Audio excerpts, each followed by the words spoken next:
Então, pessoal, continuando a nossa conversa do último vídeo, o papel desempenhado pela instituição escola, vale a pena lembrar, que ainda não completou nem 200 anos.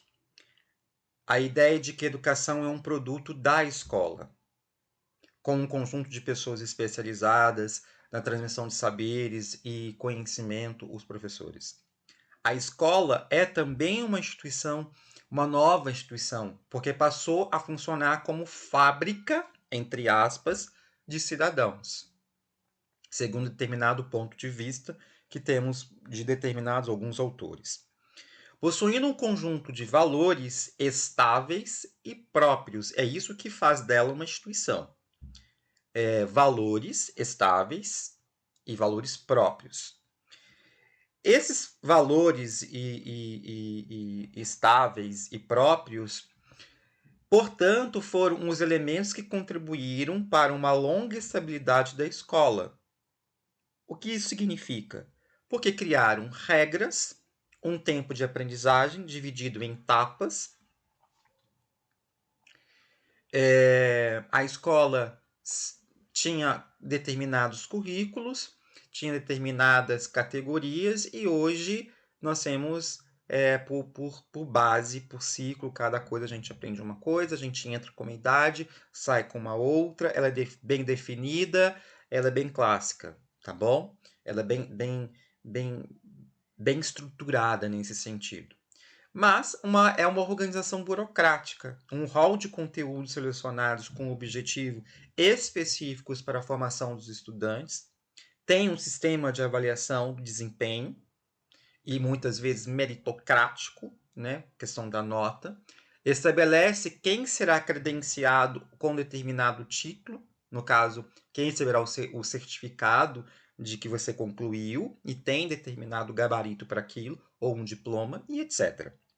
Em outras palavras, a forma de organização dessa instituição, a escola, deu a ela um papel fundamental de seleção daqueles que serão incluídos ou excluídos da sociedade como um todo. Além de uma determinada escolha de conteúdos que incidirão sobre a formação cultural e política dos estudantes. Vamos pensar mais sobre essa instituição escola. Quando a criança ou jovem entra na escola, o que se discute são várias questões internas que não existem em outros espaços. No espaço escolar existe um cotidiano específico. Ali, jovens e crianças se transformam em estudantes. Lembra que ela tinha recebido uma formação familiar, na família, com princípios e regras, que muitas vezes não coincidem com o da escola. Tá? Ali, naquele espaço escolar, os jovens se transformam em estudantes, mas não somente eles, os adultos, dependendo da função profissional que ocupam, se transformam em professores, funcionários ou gestores da escola. Essas pessoas ocupam espaços na escola e se relacionam de forma específica. Existem regras também específicas e formas de relacionamento entre as pessoas que devem obedecer a essas regras estabelecidas. Mas nesse espaço escolar existem relações cotidianas que acontecem de uma forma territorial, social, cultural e existencial. O que queremos dizer? O que isso significa? Essas relações nesses espaços territorial, social, cultural e existencial. Ora, o que queremos dizer é que apesar das regras existentes, das funções que cada um ocupa na escola, o professor leciona, o funcionário administrativo cuida dos papéis, o diretor responde por tudo na escola, os alunos aprendem as lições e por aí vai. Existe um cotidiano de funcionamento que é muito influenciado pelas histórias da vida das pessoas, de cada um dos agentes socializadores. A forma territorial separa a educação num espaço próprio, corredores, pátios e salas de aula. A forma social e cultural é aquela que estabelece regras e formas de funcionamento, que é muito mais influenciada por ideias como hierarquia, solidariedade, comportamentos adequados, divisão de tarefas. E a forma existencial é porque na escola passamos boa parte de nossas vidas, portanto, ser professor, ser diretor, ser aluno, define o nosso ser por alguns anos da nossa vida. Nesse sentido, falar do cotidiano escolar é entender que esse não é simplesmente constituído no mundo à parte, fora da sociedade. Por mais que queiramos que a escola nos ensine matérias e conteúdos, é no cotidiano da escola que aprendemos muito mais coisas que os conteúdos das disciplinas. Enfim, ou seja, quando alguém, criança, jovem, adulto, entra na escola, encontra uma outra forma de socialização, que Durkheim, por exemplo, chamará de socialização secundária, que a primeira é a família. Então, outra forma de socialização, outras regras de convivência e outras pessoas com as quais vão se relacionar. Esse cotidiano não é frio, tá? E sem vida, mas são repletos de várias histórias, desejos, angústias. E isso vale também para professores e outros profissionais da própria educação.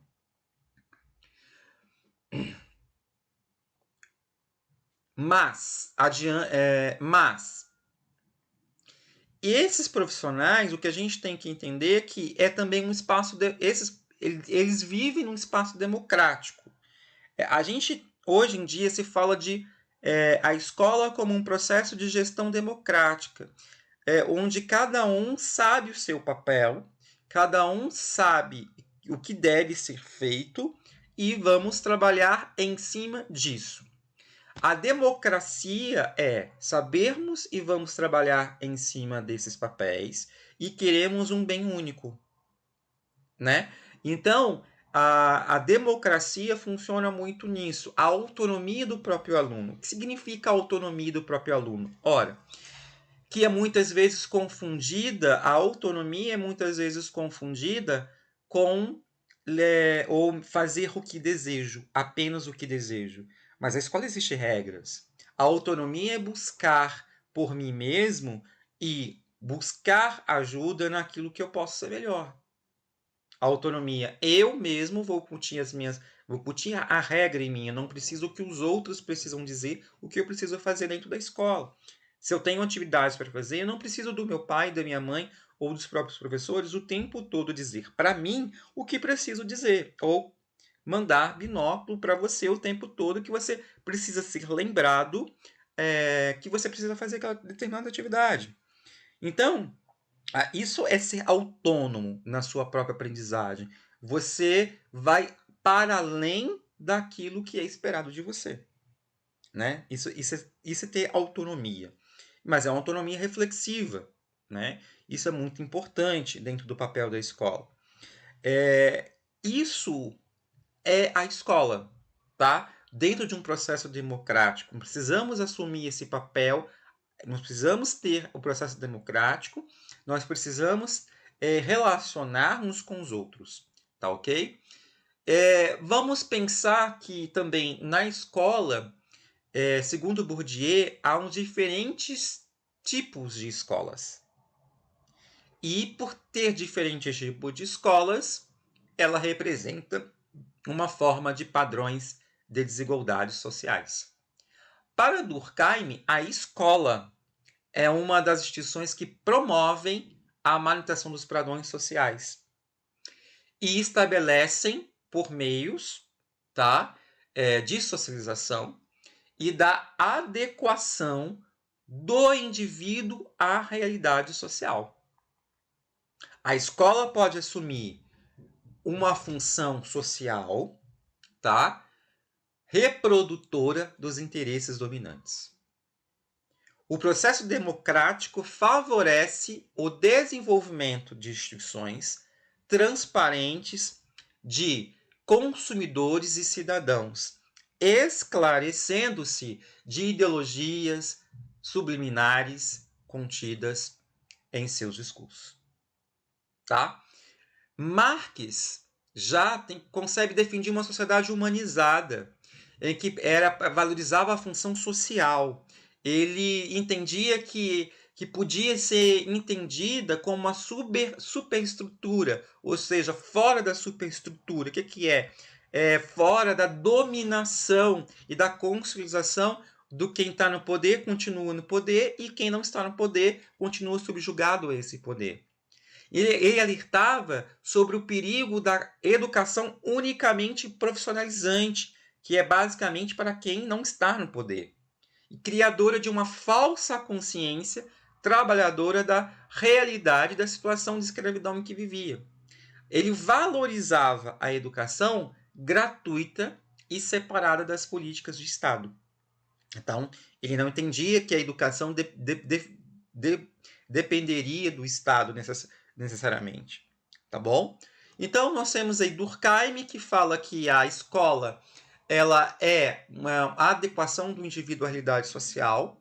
Nós temos Marx como uma questão humanizadora, tá? que precisa sair da dominação política e política do Estado e também da superestrutura de quem está no poder. Ela precisa ser humanizada, não necessariamente somente uma formação técnica, mas uma formação integral do indivíduo, que não seja alienada à realidade social.